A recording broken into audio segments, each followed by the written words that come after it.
تو میں یہاں ایک عرض کرتا چلا جاؤں، یہ نا کچھ لوگ خلوص نہیں نہ انتشار،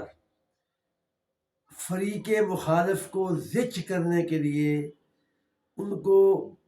جو ہے تکلیف پہنچانے کے لیے، تعصب پھیلانے کی نیت سے ہمارا ایک جو ہمارا اہل سنت سنی طبقہ ہے خاص، اور اس میں بھی خاص طور پر زیادہ تر دیوبندی حضرات ہمارے لیے، یہ کچھ زیادہ ہی اس معاملے میں فتنہ پرور ثابت ہوتے ہیں کہ جی اگر علی کو، مولا علی مراد، ابو بکر و عمر عثمان سے پیار نہیں تھا تو اپنے بچوں کا نام ابو بکر عمر عثمان کیوں رکھا؟ اسی طرح حضرات حسنین کے بارے میں بھی دیکھو جی، شہداء کرب و بلا کے اندر بہت سارے نام ابو بکر عمر عثمان نام کے ملتے ہیں، تو یہ دیکھو جی یہ ہے، تو اس طرح کی باتیں کر کے نا یہ اپنے فریق مخالف کی آنکھوں میں دھول جھونکتے ہیں، انتشار کی نیت سے یہ بات کرتے ہیں۔ ابھی کچھ دن پہلے میں بھی فیس بک پہ پڑھ رہا تھا، کسی نے لکھا جی اگر علی کو خلفائے ثلاثہ سے پیار نہیں تھا تو پھر ان کے ناموں پر اپنے بچوں کے نام کیوں لکھے؟ بھائی بات یہ ہے، پہلی بات ذہن میں رکھو کہ مولا کائنات سیدنا علی علیہ السلام ہو یا حضرات حسنین، دیگر ائمہ اہل بیت علیہم السلام، ان کو الحمدللہ بحمدہ تعالی خلفائے ثلاثہ جناب سیدنا ابو بکر صدیق، عمر فاروق، عثمان غنی علیہم السلام و علیہم الرضوان سے یقیناً محبت تھی، پیار تھا، آپس میں ان کے تعلقات تھے، سب کچھ تھا، لیکن یہ کہنا کہ جی ان کے ناموں کی نسبت سے مولا کائنات نے اپنے بیٹے کا نام ابو بکر رکھا، مولا کائنات نے اپنے بیٹے کا نام عمر رکھا، مولا کائنات نے اپنے بیٹے کا نام عثمان رکھا، امام حسین نے اپنے بیٹے کا نام جو ہے وہ ابو بکر رکھا، اور بھائی یہ غلط فہمی ہے۔ عقیدت، محبت، پیار، وہ پہلے میں عرض کر چکا ہوں، یقیناً ان لوگوں کو آپس میں پیار تھا، محبت تھی، لیکن یہ جو نام رکھے جاتے گئے ہیں یہ ان کے ناموں کی نسبت سے نہیں رکھے گئے، بلکہ یہ ابو بکر، عمر، عثمان نام جو ہے، یہ علی نام جو ہے، یہ حسن حسین نام جو ہے، یہ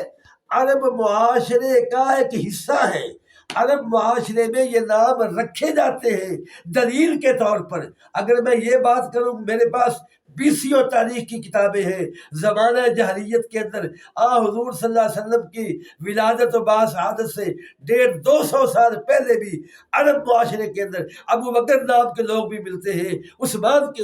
نام کے بھی، عمر فاروق نام کے بھی لوگ ملتے ہیں، اور پھر سب سے بڑھ کر میں ان لوگوں سے پوچھتا ہوں کہ جناب سیدنا ابو قحافہ نے اپنے بیٹے ابو بکر کا نام، حضرت جناب خطاب نے اپنے بیٹے کا نام عمر، اسی طرح جناب عفان نے اپنے بیٹے کا نام عثمان کس کی نسبت سے رکھا تھا؟ ظاہر ہے کہ عرب معاشرے میں یہ نام پائے جاتے تھے تو یہ نام رکھے جاتے تھے، تو ان کے نام رکھے گئے ہیں۔ اگر کوئی اسی طرح زمانہ جاہلیت میں رسول اللہ صلی اللہ علیہ وسلم کی ولادت سے پہلے 20 نام میں تاریخ میں دکھا سکتا ہوں ابو بکر و عمر عثمان کے نام سے نام رکھے ہوئے، تو کیا وہ انہی خلفائے ثلاثہ کے نام کی نسبت سے لکھے گئے؟ یہ غلط فہمی ہے، یہ جھوٹ ہے، یہ انتشار پھیلانے والی بات ہے، اور یہ جھوٹ، یہ فرار، یہ دجل، یہ آج سے نہیں چلا آ رہا۔ آج سے اگر ہم 100-150 سال پیچھے چلے جائیں تو ہمیں وہاں بھی یہ فراڈ نظر آتا ہے۔ مثال کے طور پر ہمارے ماضی قریب میں ایک بہت ہی فتنہ پرور عالم دین گزرے ہیں، مولوی صاحب گزرے ہیں، فوت ہو چکے ہیں، اللہ ان کی بخشش فرمائے، حضرت قاضی مدن حسین صاحب مرحوم، انتہائی فتنہ پرور شخص تھے، اللہ انہیں غنی کے رحمت کرے۔ وہ ایسے فتنہ پرور تھے کہ وہ جن کو غیر سمجھتے تھے ان کو تو غیر سمجھتے ہی تھے، اور جن کو وہ اپنا سمجھتے تھے ان کے ساتھ بھی کبھی انہوں نے بنا کے نہیں رکھی، ان کے ساتھ بھی انہوں نے اٹ کھڑک کا ہی رکھا ہے۔ ہر دور میں انہوں نے اپنی جو ہے 1.5 اینٹ کی مسجد الگ ہی رکھی ہے۔ ان کے والد تھے مولوی کرم دین صاحب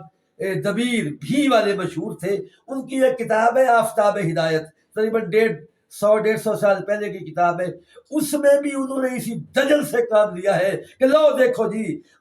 حضرت شہداء کربلا کے ناموں میں ابو بکر نام ملتا ہے، عثمان نام ملتا ہے۔ اور بھائی جہاں تک آپس میں باہمی عقیدت محبت کا تعلق ہے اس کا انکار نہیں ہے، لیکن یہ بات غلط ہے کہ ان حضرات خلفائے ثلاثہ کی ناموں کی نسبت سے یہ نام رکھے جاتے ہیں، یہ جھوٹ ہے۔ میں انتشار پھیلانے والے مولویوں کو یہ کہتا ہوں کہ حق و انصاف کا خون مت کرو، امت مسلمہ کے اندر تفریق مت پھیلاؤ، امت مسلمہ کے اندر انتشار مت پھیلاؤ۔ خدا کے لیے مولویوں امت مسلمہ کو مل جل کر پیار و محبت کے ساتھ عقیدت اتفاق کے ساتھ رہنے دو، دجل فراڈ جھوٹ سے کام مت لو۔ آگے بس یہ بات تھی جو